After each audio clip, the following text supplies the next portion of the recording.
जय हिंद दोस्तों। सेकर क्लासेज के इस यूट्यूब चैनल में आप सभी का स्वागत है। और काफ़ी दिनों बाद, लगभग 2 महीने बाद हम एक वीडियो अपलोड कर रहे हैं।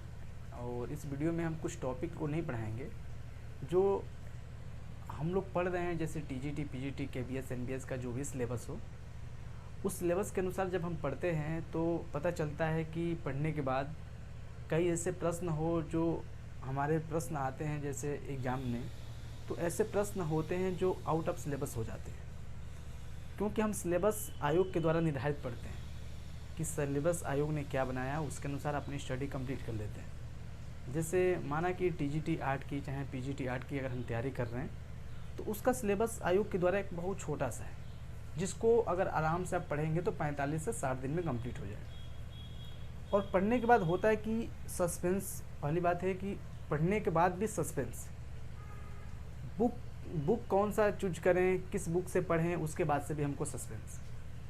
और सिलेबस को कैसे जल्दी कंप्लीट करें कि 40 दिन में, 50 दिन में, बहुत से बच्चे कहते हैं कि सर 60 दिन में कंप्लीट हो जाता है। बिल्कुल हो जाता है, लेकिन आयोग के द्वारा दिया गया सिलेबस के अनुसार, तैयारी के लिए नहीं। परफेक्टली आप 70-80 क्वेश्चन कर सकते हैं, 90 क्वेश्चन कर सकते हैं आयोग के द्वारा दिया गया जो सिलेबस है। लेकिन सिलेबस से हट के पढ़ना क्या है, और पढ़ना है तो क्या सीक्वेंस हमारा होना चाहिए। जैसे हमने सुबह आया और क्लास में डायरेक्टली आपको कहा दिया कि चलो पढ़ाते हैं पहाड़ी चित्रकला शैली, राजस्थानी चित्रकला शैली, तो आपको ये लगेगा कि ये बीच से है क्या, हम क्या पढ़ें, क्या समझना है। तो सबसे पहले जिस सिलेबस के बारे में अगर हम स्टडी कर रहे हैं, कोई भी स्टडी हो, जैसे आप अगर पढ़ाई कर रहे हैं, सबसे पहले उसके बारे में, उसको हम परिभाषा के अनुसार जानेंगे कि है क्या ये। जैसे कला पढ़ते हैं तो कला को हम सीक्वेंस अगर नहीं रखते हैं तो पता चलता है कि अगर कला की परिभाषा, कला का वर्गीकरण, कला के भेद, ललित कला हैं, उपयोगी कला, ये सभी कलाओं को अगर हम क्रम से रखते हैं तो पता चलता है कि सिलेबस मेरा बहुत बड़ा है। अब देखिए, सिलेबस में थोड़ा बहुत एक रिवीजन करेंगे क्रम से सिलेबस क्या है।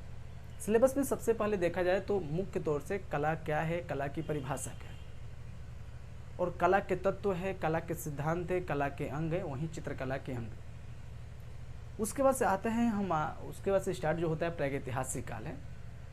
प्रागैतिहासिक काल के बाद हमारी सभ्यता बनती है, सिंधु घाटी सभ्यता बनती है, वैदिक सभ्यता बनती है। उसके बाद से जोगीमारा गुफा स्टार्ट होती है। जोगीमारा के बाद सभी गुफाओं का एक काल चलता है।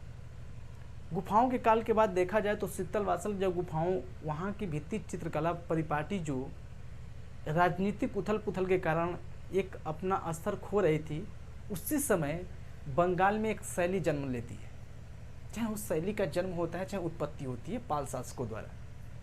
अब पाल शासक भी था वहाँ पे, गोपाल, पाल वंश की स्थापना किया था, लेकिन डायरेक्टली वो भी नहीं पाल वंश की स्थापना डायरेक्टली कर दिया, नहीं। वहाँ पे बंगाल में कुछ तानाशाही शासकों के द्वारा वहाँ के लोगों को जब परेशान किया गया, उसके बाद से ही पाल शासकों को ये लोग चिन्हित कर दिए कि आप यहाँ के राजा बनेंगे, और वहाँ से पाल शैली जन्म ली। पाल शैली के बाद हमारी जैन शैली आती है, और जैन शैली के बाद पाल शैली से ही लघु चित्रकला शैली हमारी स्टार्ट होती है, और वहीं से लघु चित्रकला शैली की परिपाटी स्टार्ट हुई। पाल के बाद जैन शैली, जैन के बाद अगर देखा जाए तो मुगल शैली, राजस्थानी शैली, तो दोनों समकालीन है। उसके बाद से दक्षिणी शैली भी है। इससे पहले अगर देखा जाए तो ईरानी शैली को भी हम पढ़ सकते हैं मुगल से पहले। उसके बाद से कभी कभी ये भी देखने को मिलता है कि जो राजस्थानी मुगल चित्रकला शैली थी, लाहौर में जब अंग्रेज का औरंगजेब का शासनकाल था, तो वहाँ से सभी चित्रकार प्लान करके अपने अनुसार, जिसको जहाँ लगा कि हम पहाड़ी में बसे, जिसको लगा कि हम चलते हैं गुजरात से, चल के गुजरात से प्लान करके चलते हैं राजस्थानी मेवाड़ में, तो अपना अलग अलग स्थान चिन्हित किए, और जहाँ पे ये गए वहीं की लोक कला को ग्रहण करके वहाँ की चित्र शैली को जन्म दी। ये सभी मुगल के चित्रकार ही थे, क्योंकि आपने देखा होगा कि मुगल चित्रकला शैली में ईरानी शैली का प्रभाव पड़ता है, दिखाई भी देता है। उसके बाद से जब आते हैं हम लोग राजस्थानी चित्रकला शैली में, तो यहाँ पे एक सुनने को मिलता है कि बारीकी रेखांकन का प्रयोग किया गया है। समझते हैं बारीकी रेखांकन क्या है। हम किसी सिलेबस, किसी टॉपिक को नहीं पढ़ा रहे हैं, बस थोड़ा समझा रहे हैं, उसके बाद से आपको थोड़ा एक मोटो के माध्यम से बता देंगे कि है क्या। तो जब आते हैं राजस्थानी में, तो राजस्थानी में आने के बाद क्या होता है कि वहाँ पे जो चित्रकार होते हैं मुगल के, तो उन्होंने क्या किया कि जैसे कोई चित्र बनाए, चित्र का मान लीजिए कि हमने ये लिखा, ये मुगल में हमने ये लिख दिया, ये मेरा चित्र हो गया। और राजस्थानी चित्रकला शैली में क्या हुआ कि इसी को क्रम से देखा जाए तो क्या किए, क्रम से इसमें कहा जाए बारीकी रेखांकन प्रयोग किए कि जो इसमें गलतियां थी उस गलतियां ना मिले, ये सीधे ये ऐसे मिला, मतलब इसमें सुधार आ गया। बारीकी रेखांकन, क्योंकि मुगल में कुछ ऐसे कार्य हुए हैं, उस कार्य को देखा जाए तो हम दूसरे शैली में, चाहे जो इसका विखंडन होता है उसको किसी दूसरे शैली में देखने को मिलता है कि वहाँ पे बारीकी रेखांकन का प्रयोग किया गया। तो क्रमशः इस शैलियों का, चाहे जो शैली है मिनिएचर पेंटिंग है, इसका क्रम बढ़ता गया। और उससे बढ़ने के उपरांत देखा जाए जब ये कंपनी शैली तक पहुँची, जैसे अंग्रेज़ों का शासन हुआ, अंग्रेज आए और ब्रिटिश आने के बाद देखा है तो उनके अधिकारियों के संरक्षक में, उनके शासकों के नहीं, कंपनी शैली जो पनपी थी, चाहे कंपनी शैली का जो विकास हुआ था, तो वहाँ के जो शासक थे, शासक के अंदर जो कार्य करने वाले थे अधिकारी, उनके उपरांत कंपनी चित्रकला शैली का विकास हुआ, जिसका प्रमुख केंद्र था पटना। कंपनी शैली को अलग अलग नामों से, पटना शैली के नाम से या फिर बाजार शैली के नाम से भी संबोधित करते हैं। इसके बाद से देखा जाए तो सभी कलाएं एक ऐसी प्रतीत हो रही थी कि कुछ हो नहीं सकता है, क्योंकि कभी कभी देखने को मिलता है कि राजा रवि वर्मा किल्ली मनूर में जन्मे 1848 में, चित्रकारों के राजकुमार कहलाते हैं। इनके द्वारा देखा गया कि जब ये 1848 में जब इनका जन्म होता है, जन्म के बाद एक चित्रकला को लेके आए। और सबसे पहले पौराणिक चित्रकला से संबंधित, पौराणिक होता क्या है उससे मैं अभी एक्सप्लेन कर देता हूँ कि पौराणिक चित्रकला से संबंधित वो चित्रकारी स्टार्ट किए भारत में, और भारत में तेल रंग प्रयोग करने वाले प्रथम चित्रकार भी माने जाते हैं। तो पौराणिक का मतलब ये हुआ कि जितने रामायण हो, महाभारत हो, चाहे जैसे द्रौपदी, शकुंतला, इन सभी के चित्रकारी के लिए राजा रवि वर्मा जाने गए। तो इसलिए कहा जाते हैं कि शुरुआती में जो दौर था राजा रवि वर्मा का, पौराणिक चित्रकला से संबंधित ही चित्रकारी की। उसके बाद से आया बंगाल शैली। बंगाल शैली में पुनरुत्थान शैली, चाहे बंगाल पुनरुत्थान, होनी बाबू का बहुत एक विशेष हाथ था, और उन्हीं के संस्थापक के तौर पे देखा जाए तो एक पुनरुत्थान शैली, चाहे बंगाल स्कूल शैली कह सकते हैं, चाहे बंगाल शैली कह सकते हैं, उसका भारत में जन्म हुआ, बंगाल में जन्म हुआ या भारत में कहीं। ये पूरा हमारा सिलेबस है। बाकी उससे यूरोपीय चित्रकला शैली है। ग्राफिक को भी हमको पढ़ना है कि ग्राफिक है क्या। ग्राफिक पे समझने वाली बात है कि टूल्स बस पूछता है कि आपने ग्राफिक में किस प्रकार के टूल्स का प्रयोग किया है। दूसरी बात यह है कि जैसे आप ग्राफिक्स पढ़ते हैं तो टीजीटी आर्ट में देखा जाए, टीजीटी ओनली आर्ट में हमारी यूरोपीय कला नहीं मिलती है, क्योंकि अधिकांशतः टीजीटी आर्ट में यूरोपीय कला में 3 चित्रकारों को चिन्हित करता है, जो हाई रिनेसां कलाकार हैं, जिनको बोलते हैं Leonardo da Vinci, Michael Angelo और रैफेल। इनको, इनकी कृतियाँ, चाहे इनके चित्र, चाहे इनके बारे में अधिकांश क्वेश्चन पूछता है। तो इनको भी चिन्हित करके हम लोग पढ़ेंगे कि कैसे आगे चल के किस तरह से क्वेश्चन पूछते हैं। एक क्वेश्चन आपने देखा होगा कि 2021 के टीजीटी में क्वेश्चन बहुत सिंपल था कि मोहनजोदड़ो से, जो सिंधु घाटी सभ्यता का एक प्रमुख स्थल है मोहनजोदड़ो, मृतकों का टीला कहते हैं, यहाँ से एक नर्तकी की मूर्ति मिली थी। और इस नर्तकी की मूर्ति हम 2021 के टीजीटी में जब देखा गया, इसको हल किया गया, तो बहुत से बालक 9.7 लगाए थे। बहुत से बुक में दिया था कि 9.7 लगा लीजिए, सेंटीमीटर लगाए थे। ठीक, अब देखिए इसमें एक निष्कर्ष ये निकलता है, इससे पहले एक पेपर हुआ था एचपी का, हिमाचल प्रदेश का। हिमाचल प्रदेश के सेम इसी पेपर में 2017 में क्या पूछा था कि मोहनजोदड़ो से प्राप्त नृत्यांगना की मूर्ति की लंबाई या ऊंचाई क्या है। लंबाई ऊंचाई दोनों पूछ सकता है, दोनों का एक ही होगा। तो क्या था उस समय सही कराया गया, 10.5 सेंटीमीटर सही कराया था। अब देखिए थोड़ा हम ये लॉजिक, आप कहेंगे कि मैंने इस लॉजिक को इस बीच में मेंशन क्यों किया। करने का ये मतलब नहीं मैं आपको डाइवर्ट कर रहा हूँ, बताने का बस ये मतलब है कि जब हम थोड़ा प्रीवियस ईयर के पेपर को भी मेंशन करेंगे तो कहीं ना कहीं कुछ गलतियाँ हमारे आने वाले एग्जाम में मिलती हैं, उसको हम सुधार सकते हैं। अब ये नहीं कि हम अंतर्यामी है और आप अंतर्यामी हैं, चाहे कोई बुक लिख दिया वो अंतर्यामी है, ऐसी बात नहीं। बस अपने शब्दों में समझना है कि हमने जो हल किया, चाहे जिस पेपर में हम हल कर रहे हैं, क्या उस लायक हमारा है कि नहीं, आने वाले समय में हम इसका उपयोग कर सकते हैं कि नहीं। अब डायरेक्टली कोई नहीं आया है, किसी प्रश्न को कोई बनाया नहीं, तो ये हमको मिलता है 2017 के पेपर में या 2000 टीजीटी के पेपर में ये दे देता है कि नृत्यांगना की मूर्ति की लंबाई क्या है। अधिकांश 9.7 देखा है तो अधिकांश बच्चे इस पर कोर्ट भी गए और थोड़ा विवादित भी था, लेकिन 10 पॉइंट सही एनसीईआरटी के अनुसार करा दिया। तो प्रीवियस ईयर को देखा जाए तो बहुत अच्छा मेंशन मिलता है। प्रीवियस ईयर के सभी सीरीज को आपको करना चाहिए अगर मिल जाए तो। नहीं मिले तो कोशिश है कि मैं अगर कभी लाइव सेशन आऊँ या टेलीग्राम पे आऊँ, चाहे यहाँ पे आऊँ या अपने ग्रुप में क्विज कराऊँ, तो मैं सभी प्रीवियस ईयर के पेपर हो जितने भी हो, जैसे बहुत से प्राइवेट यूनिवर्सिटी भी कराती है पेपर, उसका भी पेपर है, मैं सब कराता रहूँगा। उसमें कुछ नए नए क्वेश्चन देखने को मिलते हैं जो फाइनल आंसर की के माध्यम से आपको करा दिया जाएगा। दूसरी बात है कि जब हम यहाँ पे आए और आने के बाद एक और क्वेश्चन मिलता है, उस क्वेश्चन के बारे में जिक्र याद नहीं आ रहा है, लेकिन चलिए उसको बता देंगे। ये कहानी थी 2017 की और 21 में हम इसमें गलतियाँ करते। ये मेरा छोटा सा कि मोटो था सिलेबस बताने का। अभी सेशन मैं स्टार्ट करूँगा यूट्यूब पे, और यूट्यूब पे आपको अच्छे से बताऊँगा कि सेशन है क्या। सिलेबस मैं आपको समझा दिया, सेशन है मैं समझा दिया। जिस प्रश्नों में दिक्कत हो, चाहे जिस टॉपिक में दिक्कत हो, मैं कोशिश करूँगा कि एक छोटी छोटी वीडियो बना के आपको यहाँ पे अपलोड कर दूँ। अब प्रेशर मत नहीं कि सर यूट्यूब पे ही कंटिन्यू आइए, बिल्कुल नहीं।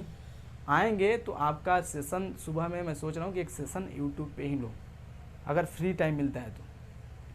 बाकी और इसमें एक चिन्हित करने वाली बात है कि कभी भी किसी भी अगर आप तैयारी कर रहे हैं टीजीटी का, तो ये मत सोचिए कि मैं टीजीटी का तैयारी कर रहा हूँ तो सिंपल मेरा सिलेबस यही है। ये सिलेबस मत समझिए, ना इस पेपर को समझिए। सिंपल मैं बता दूं कि आपको करना क्या है। आप अगर मैं आपको फॉर एग्जांपल दूं बहुत बड़ा बड़ा तो आप समझने में दिक्कत हो जाएगी आपको, लेकिन छोटा सा मैं आपको एग्जांपल देता हूं बस। पेपर 2 प्रकार से पूछेगा, 3 प्रकार कर देते हैं, चलिए 2 प्रकार देखते हैं। सबसे पहले हम किसी एक गाँव में चलते हैं, चाहे सिटी में चलते हैं। मान लेते हैं कि किसी बालक का एक गाँव का नाम है ए। देखिए मैं एक व्यक्ति यहाँ पे मैं खड़ा हूँ, मैं हूँ, अपना नाम लिख देंगे आप लोग, जो भी व्यक्ति है। मैं इस गांव को चिन्हित करता हूँ कि एक गांव ये गांव है, ठीक है, ये गांव है, ये गांव है ये, और मैं यहाँ पे व्यक्ति हूँ या एग्जामिनर यहाँ पे है, ठीक है, ध्यान रखेंगे, या एग्जामिनर है यहाँ पे। अब क्या करना है आपको कि इस पे समझना है कि पेपर किस फॉर्मेट में पूछता है, किस फॉर्मेट में हम याद करते हैं, और किस फॉर्मेट में हम सस्पेंस होते हैं, और किस फॉर्मेट में हम गलत करते हैं। सभी का सलूशन है, बस बता रहा हूँ, इस पे समझेंगे। जैसे मान लीजिए कि एक एग्जामिनर यहाँ पे खड़ा है और इस गांव पे फोकस कर रहा है, इस गांव से उसको 5 क्वेश्चन चाहिए। गांव की विशेषताएं अलग है, क्योंकि जब हम किसी चीज़ की विशेषताएं निकालते हैं तो गांव में कुछ अच्छी चीज़ें की, कुछ खराब चीज़ों की जानकारी लेके उसकी विशेषता निकालते हैं। तो पूरे गांव की विशेषता अगर देखा जाए तो टोटली मान लीजिए 4-5 पॉइंट हो कि गांव में क्या है। पहले लिख सकते हैं कि गांव में नाली की व्यवस्था अच्छी है, रोड भी अच्छे हैं, विशेषताएं हम लिख रहे हैं। ये सभी विशेषताएं हम गांव के एक क्रम से लिख दे, पानी की व्यवस्था अच्छी, नाली व्यवस्था अच्छी, लाइट व्यवस्था अच्छी है, ये सभी गांव का हम दे रहे हैं। एग्जामिनर थोड़ा दूर खड़ा है। अब एग्जामिनर क्या करता है कि ये गाँव हो गया, गाँव में भी घर होते हैं, तो मान लेते हैं हम घर बना देते हैं यहाँ पे, कि छोटे छोटे यहाँ पे घर हम बना देते हैं। ये हम घर बनाते हैं। देखिए बस प्रश्न समझा रहे हैं, अगर इसको समझ लेंगे तो पढ़ने का जो आपका शेड्यूल है थोड़ा चेंज कर देंगे आप, क्योंकि ऑनलाइनर बुक पढ़ना इतना घातक है, मैं इससे से साबित कर रहा हूँ। ये घर हो गया। अब क्या हुआ कि एग्जामिनर आया, गांव दूर से था तो गांव की विशेषता देख रहा था। अब इसने प्रवेश कर दिया। जब यहाँ पे प्रवेश करता है तो प्रवेश करने के उपरांत देखता है कि क्वेश्चन हमने तो 5 विशेषताओं से ले लिया, लेकिन पार्टिकुलर हम किसी एक घर में चले तो पता चलता है कि किसी एक घर में जाता है तो वहाँ पे पक्के मकान हैं, यहाँ पे कच्चे मकान हैं। तो अब इस व्यक्ति से संबोधित करके क्वेश्चन पूछता है। जैसे दूर से हम खड़े हैं, हम मुगल चित्रकला में गए, पहले पूछते हैं मुगल चित्रकला है क्या, मुगल चित्रकला है क्या, मुगल चित्रकला बनी कैसे, ये दूर से एग्जामिनर देख रहा है। लेकिन जब मुगल चित्रकला शैली में एग्जामिनर जाएगा तो अगर अकबर के घर जाता है, चाहे अकबर के काल में जाता है तो अकबर से क्वेश्चन अलग पूछेगा, जहांगीर के काल में जाएगा तो अलग पूछेगा, अगर जाता है बाबर के काल में तो अगर पूछेगा, शाहजहां के काल में जाता है तो अलग पूछेगा। जैसे क्रम क्या है कि बाबर जब शासन करता है नींव डालता है मुगल चित्रकला का, सॉरी चित्रकला का नहीं, मुगल वंश के। हुमायूं ने चित्रकला की नींव डाली। इसी तरह जो देखा जाए तो विकास करता गया, चहुमुखी विकास अकबर के शासनकाल में होता गया। उसके बाद से उसका पुत्र आया, चित्रकला का स्वर्णकाल जहांगीर है। जहांगीर के बाद उसका पुत्र आता है शाहजहां। शाहजहां के समय देखा जाए तो स्थापत्य कला का स्वर्णकाल था, और उसके बाद से जो सभी पतन कर दिया औरंगजेब, जिसको जिंदा पीर के नाम से जानते हैं।